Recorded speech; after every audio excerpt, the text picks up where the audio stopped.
කසන් මාව මේ ගෙදරට කැන්දාගෙන ඇවිත් මාස 3ක් විතර ඇති. අලුත් මනාලියෙක් විදියට මගේ හිතේ තිබුණේ පුදුම සැහැල්ලුවක් වගේම ලොකු බලාපොරොත්තු ගොඩක්. කසුන්ගේ ගෙදර ලොකුයි. පරණ තාලේ වලව්වක් වගේ පෙනුම තිබුණට ඇතුළ හරිම නවීනයි. මේ ගෙදර හිටියේ අපි දෙන්නයි කසුන්ගේ තාත්තයි විතරයි. අම්මා නැති වෙලා ගොඩාක් කල් කියලයි කසුන් කිව්වේ. තාත්තා ඒ කියන්නේ මගේ මාමණ්ඩි විශ්‍රාමික රජයේ සේවකයෙක්. එයා හරිම නිහඬ චරිතයක්. මුලදී මට එයා ගැන ලොකු ගෞරවයක් තිබුණා. එයා මට කතා කරේ හරිම අඩුවෙන්. දුව මේ ගෙදර ඕනම දෙයක් තමන්ගේ කියලා හිතාගෙන පාවිච්චි කරන්න. කසුන් වැඩට ගියාම දුවට පාළුව ඇති. ඒත් ඉතින් මම ඉන්නවනේ. මාමණ්ඩි මුල් දවසේ එහෙම කිව්වේ hina වෙලා. ඒ hinaව ඇතුලේ පොඩි අමුත්තක් තිබුණා. මම ඒක එච්චර ගණන් ගත්තේ නෑ. කසුන් වැඩට යන්නේ උදේ පාන්දරම. එයා ආයෙත් ගෙදර එද්දි රෑ වෙනවා. දවසම ගෙදර කිවෙන්නේ මායි මාමණ්ඩි එක්ක. මම උයන පිහන වැඩ කරනකොට මිදුල අතු ගන්නකොට මට නිතරම දැනුණ දෙයක් තමයි කවුරු හරි මගේ දිහා බලාගෙන ඉන්නවා වගේ හැඟීමක්.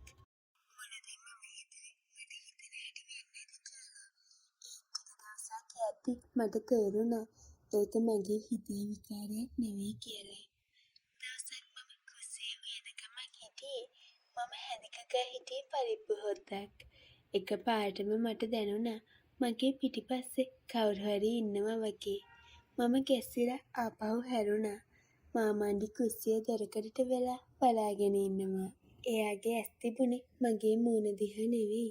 මගේ ඇඟ දිහාට යොමු වෙලා. තාත්තේ මම බය වුණානේ.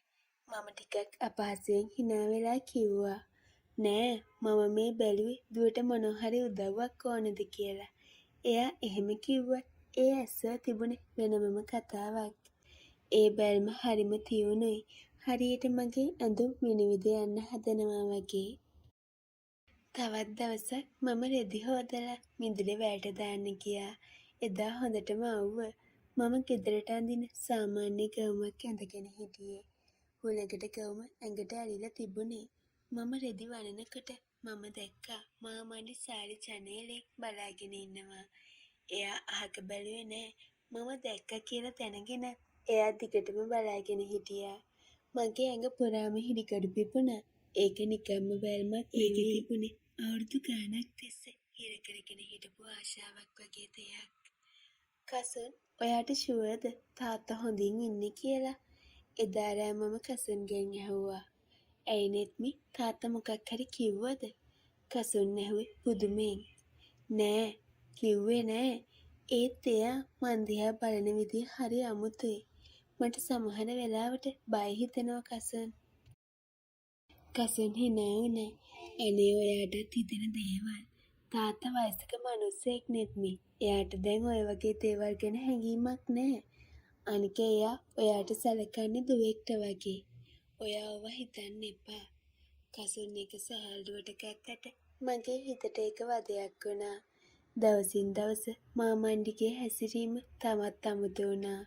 ඒත් එයා මම ඉන්න තැන්වල නිතරම ගැවසෙන්න ගත්තා. මම නාන කාමරේ ඉඳන් එද්දි එයා කොරිඩෝවේ ඉන්නවා. මම ටීවී බලද්දි එයා මට පේන මානෙක ඉඳගෙන මගේ දිහා බලන් ඉන්නවා. ඒ හැම වෙලාවකම එයාගේ ඇස්වල තිබුණේ කුසගින්නක්. එදා සිකුරාදා දවසක් කසුන් කතා කරලා කිව්වා එයාට ඔෆිස් එකේ පාටියක් තියෙනවා. එන්න රෑ වෙයි කියලා. ගෙදර මමයි මාමණ්ඩි විතරයි. මට ලොකු බයක් දැනුණා. මම කාමරේට වෙලා දොර වහගෙන හිටියේ. රෑ 10-11 වෙනකම් කසුන් ආවේ නෑ. මාමණ්ඩි සාලේ එහා මෙහා ඇවිදින සද්දේ මට ඇහුණා. රෑ 12ට කිට්ටු වෙලා කසුන් ආවා. එයා හිටියේ හොඳටම බීලා. කකුල් දෙක වාරු නැතුව එයා දොරකඩ ළඟ වැටෙන්න ගියා. මම දුවගෙන ගිහින් එයාව අල්ලගත්තා. අනේ කසුන් ඇයි මේ තරම් බිව්වේ? මම තරහින් වගේම දුකෙන් ඇහුවා.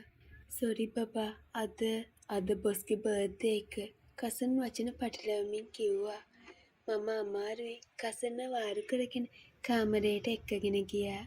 එයාගේ බර වැඩි නිසා මට එයාව හරියට අල්ලගන්න බැරි වුණා. කොහොම හරි මම එයාව ඇඳට දැම්මා.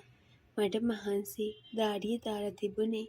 මම හැරිලා බලද්දි දැක්කා කාමරේ දොර බාගෙට ඇවිල්ලා කියලා. මම දොර වහන්න යද්දි දැක්කා අඳුරේ හෙවණැල්ලක්. මාමණ්ඩි එයා දොර අයිනට වෙලා බලාගෙන ඉන්නවා. එයා හිතුවේ මම එයාව දැක්කේ නෑ කියලා වෙන්න ඇති. එයාගේ ඇස් කාමරේ ඇතුළට විශේෂයෙන්ම ඇඳ දිහාට යොමු වෙලා තිබුණා.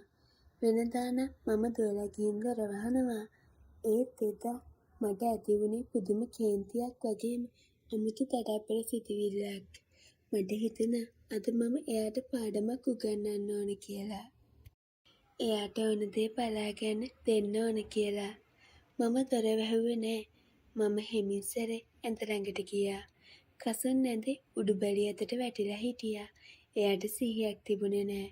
මගේ ඇස් කණින් මම දැක්කා දොර ළඟ හෙවණැල්ල ටිකක් ඉස්සරහට එනවා. කසුන් මම ඕනකමින්ම ටිකක් හයියෙන් කතා කළා. නැගිටින්නකෝ. කසුන් ගාල කෙඳිරි ගෑවා විතරයි. එයාට හැරෙන්න පණක් තිබුණේ නෑ.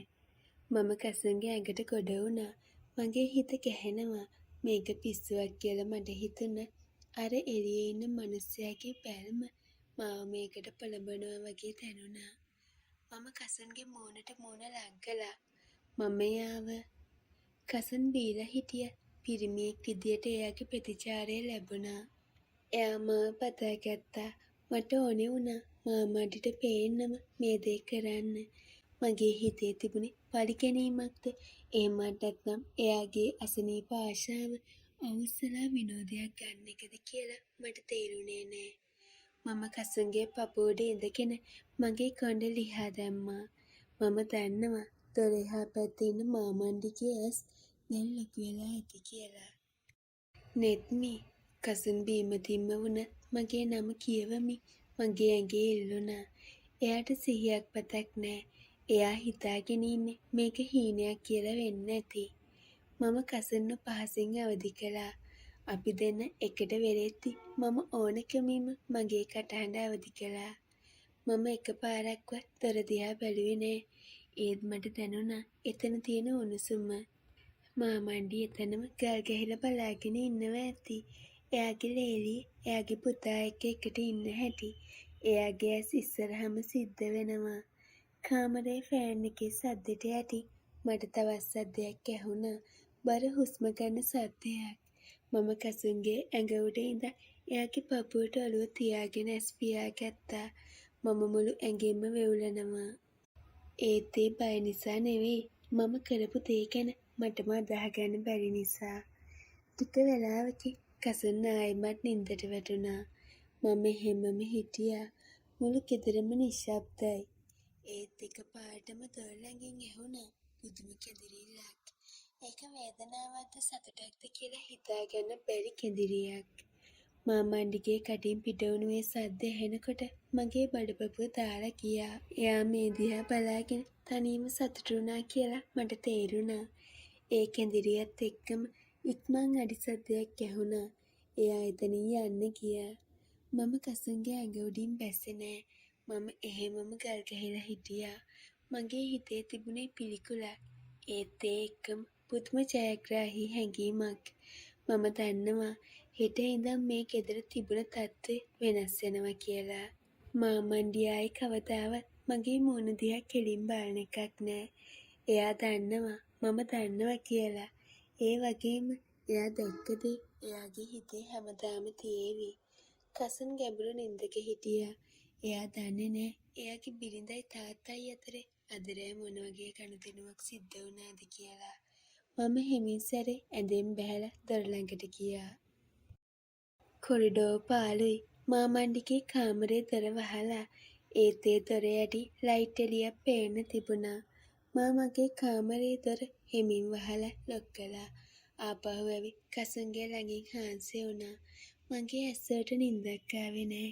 මම සිවිලිම දිහා බලාගෙන කල්පනා කළා. මේ ගෙදර පිටි අතර තියෙන රහස් මිනිසුන්ගේ හිත ඇතුලේ තියෙන අඳුරු ආශාවන් ගැන මම අද හොඳටම තේරුම් ගත්තා. හෙට උදේ ඉර පායද්දි අපි තුන්දෙනා වෙනද වගේම මූණට මූණ බලාවි.